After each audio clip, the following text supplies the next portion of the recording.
اب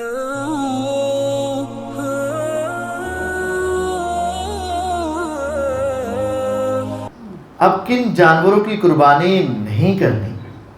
وعن البراء بن عازب رضی اللہ تعالی عنہ قال قام فینا رسول اللہ صلی اللہ علیہ وسلم. براء بن عازب رضی اللہ عنہ فرماتے ہیں کہ اللہ کے رسول صلی اللہ علیہ وسلم کھڑے ہوئے، خطبہ دینے لگے. فقال، تو آپ کا ارشاد فرمایا آپ نے، اربع لا تجوز فی الضحایا، چار قسم کے جانور قربانی میں جائز نہیں. چار نقص ہیں. العوراء البین عورها، ایسی بینگی یا کانی قربانی جس کا بینگا پن اور کانا پن واضح ہو. آنکھیں عموماً برابر ہوتی ہیں، جس طرح بسا اوقات بعض انسانوں میں بھی آنکھوں کا فرق ہوتا ہے، اسی طرح بعض جانوروں میں بھی آنکھوں کا فرق ہوتا ہے. تو فرمایا کانی یا بینگی قسم کی قربانی اللہ کے راستے میں قربان کرنا جائز نہیں. لا تجوز، جائز ہی نہیں، کفایت نہیں کریں گے. چار قسم کی قربانی جس کا بینگا پن واضح ہو.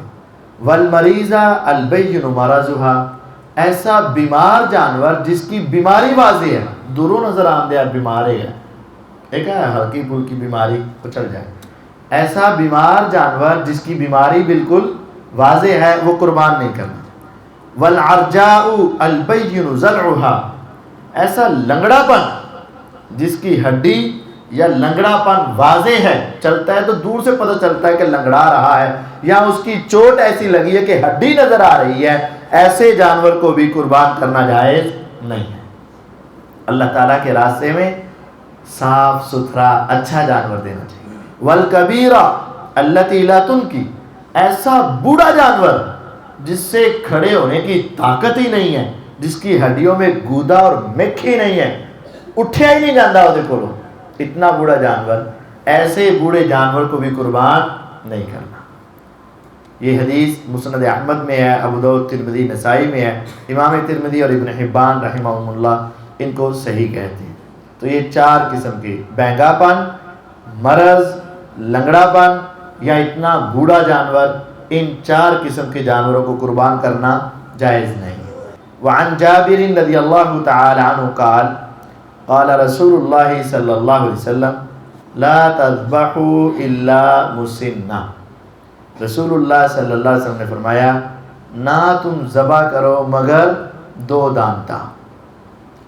دانتا کم از کم ذبح کرنا ہے. یہ کم از کم کی حد ہے، یہ نہیں کہ اس سے اوپر نہیں، کم از کم دو دانتا کیا ہے؟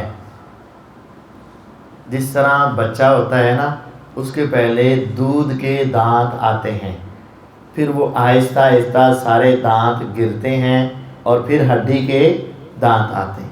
اسی طرح ان جانوروں کے بھی ہیں. بس یہ ہے کہ یہ جو پالتو جانور ہوتے ہیں نا، ان کے اوپر والے دانت نہیں ہوتے. یہ چگالی کرتے ہیں نا، اوپر والے دانت نہیں ہوتے، ان کے نیچے والے ہوتے ہیں.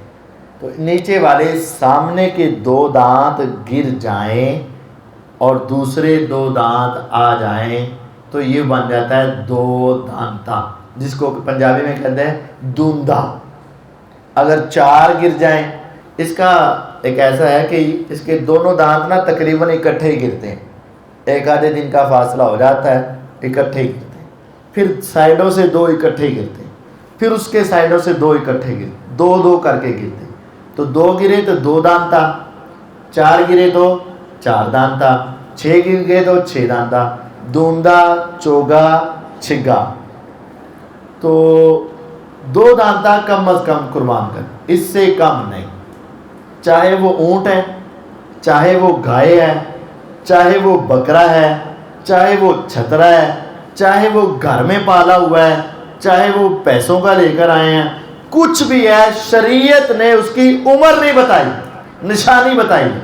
بعض لوگ کہتے ہیں 10 مہینے کا ہے چھترا لگ جاتا ہے، 6 مہینے کا بھی لگ جاتا ہے، سال کا لگ جاتا ہے، گھر میں پالا ہوا ہے لگ جاتا ہے. بالکل نہیں.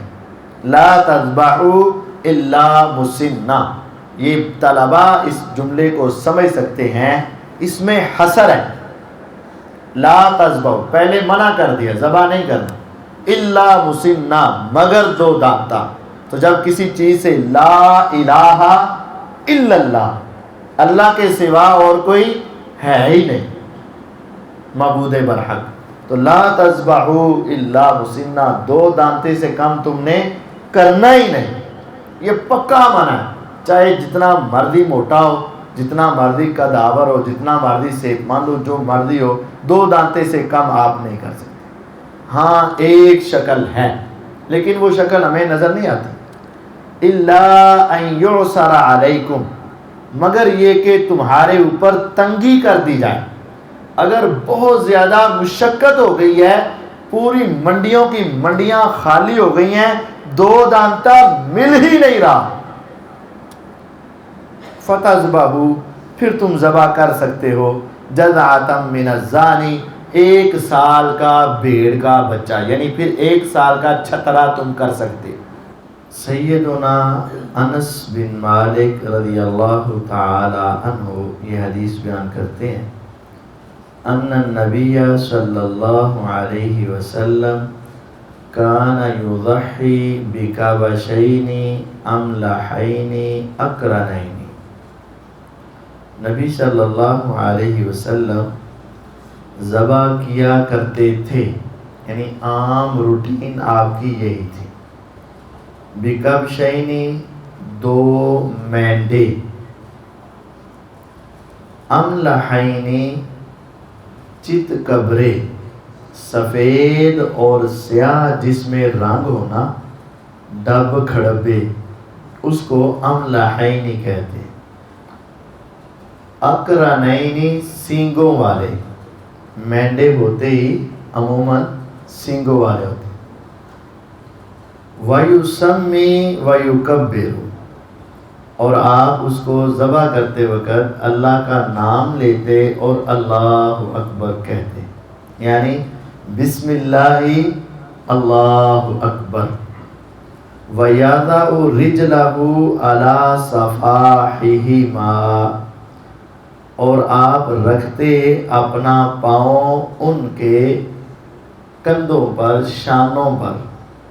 جیسے یوں دیکھیں، یہ 2 اس کے اگلے بازو ہیں، پیچھے اس کی ٹانگیں ہیں، ایسے کر کے لٹایا جائے تو یہاں آپ اپنا دایاں پاؤں رکھتے تاکہ زور پڑ جائے اس کے اوپر اور ہلے نہ، اور ایک ہاتھ سے پھر آپ چھری پکڑ لیتے اور دوسرے ہاتھ سے اس کا حصہ پکڑ کے تو آپ اس کو ذبح کر دیتے.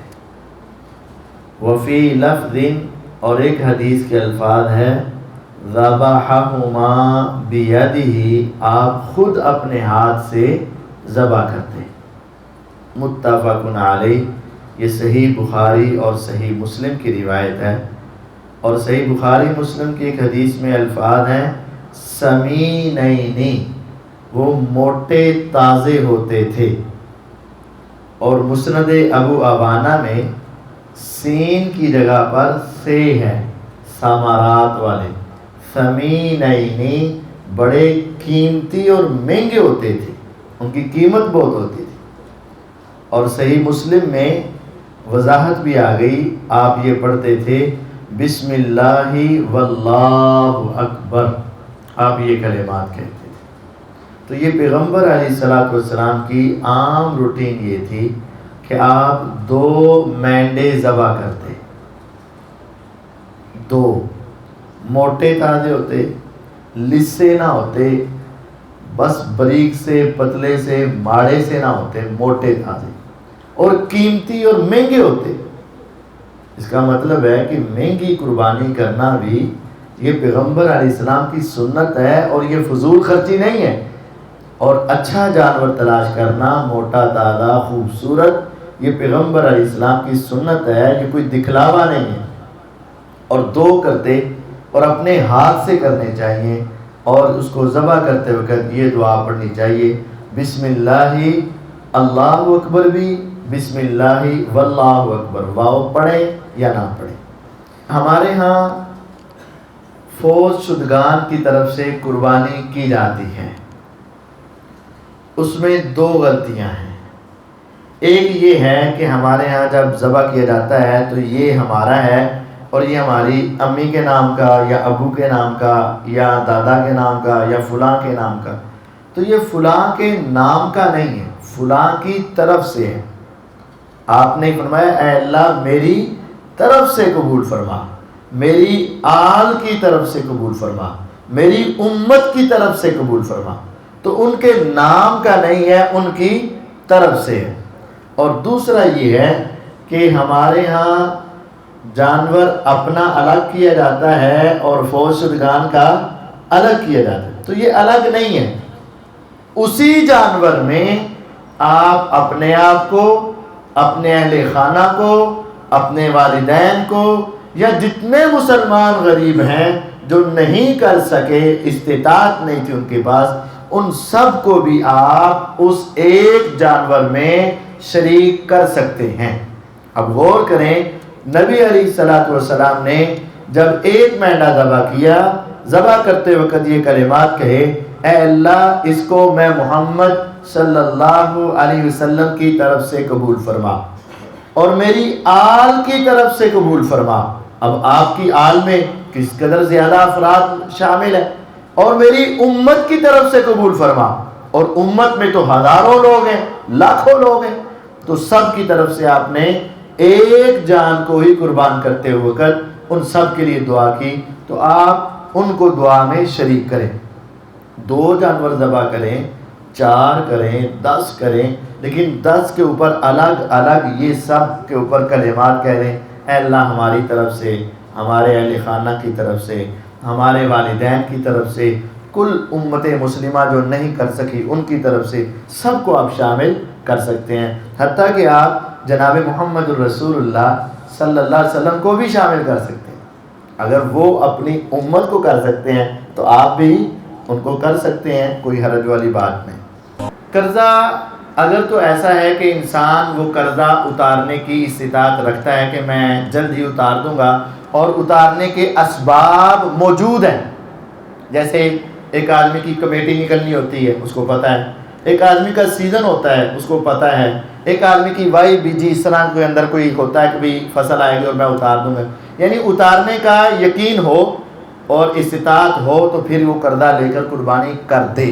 لیکن اگر اس کو پتہ ہے 20,000 میری تنخواہ ہے اور وہ تو 15 دن سے پہلے ختم ہو جاتی ہے اور میرے پاس اور کسی جگہ سے پیسے آنے بھی نہیں ہیں، تو پھر وہ لوگوں سے قرضہ لے کے قربانی کر دے، بعد وہ سارا سال لارے کے اوپر لارے لگائے، تو ایسی قربانی نہیں کرنی چاہیے۔ گائے میں یا بڑے جانور میں عموماً لوگ کرتے ہیں کہ ایک گاں لے لی اور 3-4 بچے پیدا کر لیے، پھر ان سب کا عقیقہ 6 حصے عقیقے میں رکھ دیے، 6 ٹیکے ہو گئے اور 1 قربانی ہو۔ یہ درست نہیں ہے۔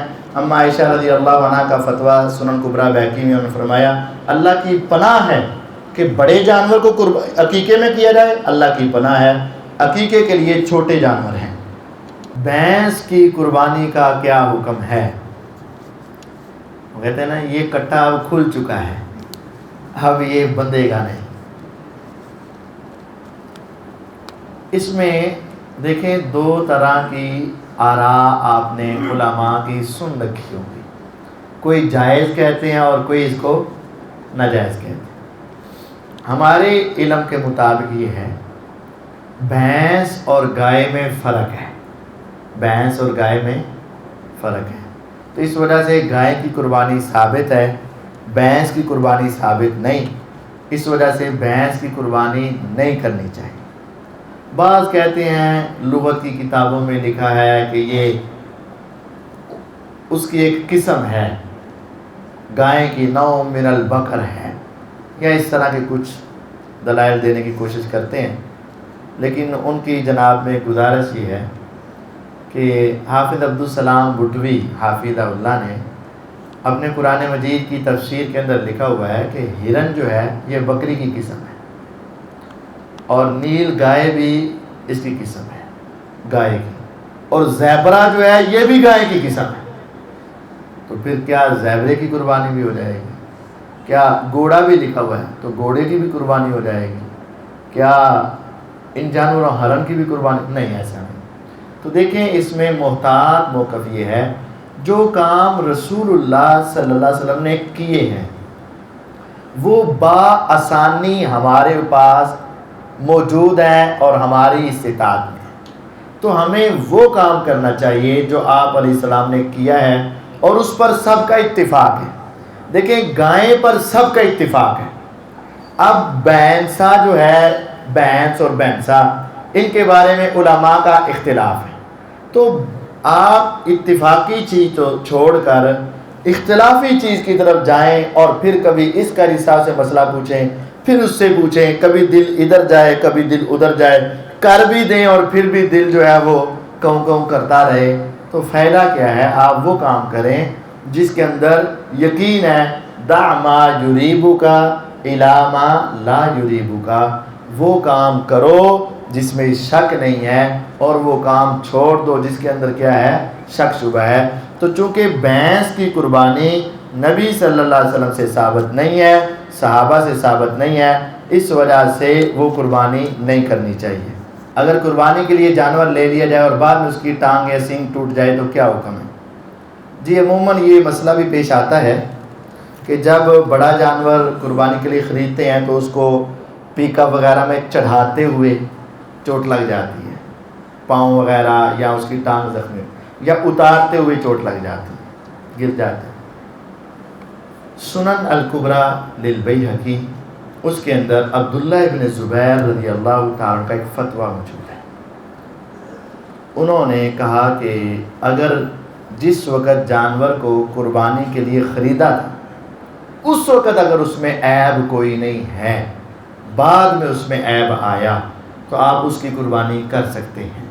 ہاں ہم یہ کہتے ہیں کہ اگر آپ کے پاس استطاعت ہے تو آپ اس سے صحیح قربانی لے لیں، آپ اس کو بعد میں بیچ دینا یا کوئی صدقہ کر دینا یا عقیقے وغیرہ پر پیش کر دینا، اور اس سے بہتر صاف ستھری قربانی قربان کر دیں اگر آپ کے پاس استطاعت ہے اس کے متبادل کی۔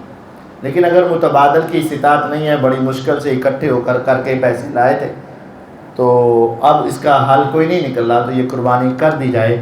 عبداللہ ابن زبیر رضی اللہ کا فتویٰ موجود ہے۔ سینگ ٹوٹے جانور کا کیا حکم ہے؟ اگر تو تھوڑا بہت ٹوٹا ہے تو وہ گنجائش موجود ہے۔ جامع ترمذی میں سعید بن مسیب سید التابعین رحمہ اللہ کہتے ہیں کہ اعزب القرن سے اللہ کے نبی علیہ السلام نے منع کیا، ٹوٹے ہوئے سینگ سے۔ تو پوچھا گیا ٹوٹے سینگ کا مطلب کیا ہے؟ انہوں نے کہا آدھا یا اس سے زیادہ ٹوٹا ہو تو وہ اعزب ہوتا ہے، تو آدھا یا اس سے زیادہ سینگ ٹوٹا ہے تو پھر اس سے پرہیز کرنا چاہیے، تھوڑے بہت کی خیر صلاح ہے۔ آج کل ایک ویڈیو بہت وائرل ہے جس میں ایک ہندو کہتا ہے اللہ کے پاس تمہارا خون نہیں، نیت پہنچتی ہے، لہذا جو قربانی کئی آیات میں ہے وہ صرف واقعہ ابراہیم کی یاد میں ہے، جبکہ اسلام امن کا دین ہے، کسی معصوم جانور یعنی گائیں کی اتنے بڑے پیمانے پر قربانی کا حکم کیوں دے دیا ہے؟ لہذا اسلام نے قربانی کا جانور قربان کرنے کا، اللہ تعالیٰ کو خون نہیں پہنچتا، نیت پہنچتی ہے، یہ بات تو ٹھیک ہے۔ لَن يَنَالَ اللَّهَ لُحُومُهَا وَلَا دِمَاؤُهَا، جس قرآن میں یہ لکھا ہوا ہے نا خون نہیں پہنچتا قربانی پہنچتی ہے اور نیت پہنچتی ہے، اسی قرآن میں یہ لکھا ہے لِيَذْكُرُوا اسْمَ اللَّهِ عَلَىٰ مَا رَزَقَهُم مِّن بَهِيمَةِ الْأَنْعَامِ، ہر دور میں ہر امت میں ہم نے قربانی کر رکھا ہے تاکہ وہ اللہ کا نام لیں جو اللہ نے ان کو عطا کیے ہیں، بہیمت الانعام چوپائے، جو چوپائے اللہ نے ان کو دیے ہیں ان کو ذبح کریں، ان کے ذبح کے وقت اللہ کا نام لیں۔ پھر آگے جا کر کہا ہے جانور تم نے ذبح کرنا ہے لیکن جانور تو نہیں جائے گا، تمہاری نیت جائے گی۔ تو ایک آیت کو پڑھ کے مسئلہ اخذ کرنا کہ اللہ کے پاس نیت جاتی ہے، خون نہیں جاتا، اس وجہ سے اسلام سلامتی والا دین ہے، وہ گائے کو قربان کرنے کا حکم دے سکتا نہیں۔ تو بھی دوسری آیت کس نے پڑھنی ہے کہ جانوروں کے گلوں پر اللہ کا نام لے، وہ آیت کس نے پڑھنی ہے؟ اچھا اللہ کے پاس نیت جاتی، کس چیز کی نیت جانی؟ اللہ کے پاس خون تو نہیں جاتا، مان لیا، تو نیت جاتی ہے نا، تو کس چیز کی نیت جائے گی؟ نیت کس چیز کی جائے گی؟ جانور کو قربان کر، تو کرنا ہی نہیں تو نیت کا لی، اگر کرنا ہی نہیں تو نیت کس چیز کی ہے؟ اس آیت سے بھی ثابت ہو رہا ہے کہ نیتاں صحیح کر لو، کیونکہ تم نے جانور قربان کرنا ہی کرنا ہے. نیت کرو گے تو عمل بھی تو کرنا ہے نا، عمل کے لیے ہی نیت کرنی ہے نا. مطلب یہ ہے کہ نیتیں درست کر لو. اچھا، یہ جو ویجیٹیرین ہے نا، ہندو جو ہیں، اور یہ گائے نہیں کھاتے کیونکہ گائے ماتا ہے، گاؤں ماتا ہے ان کی، وہ بڑا کہہ رہا ہے کہ اسلام امن کا دین ہے. تو کیا اسلام دوسری چیزوں کے لیے امن کا دین نہیں ہے؟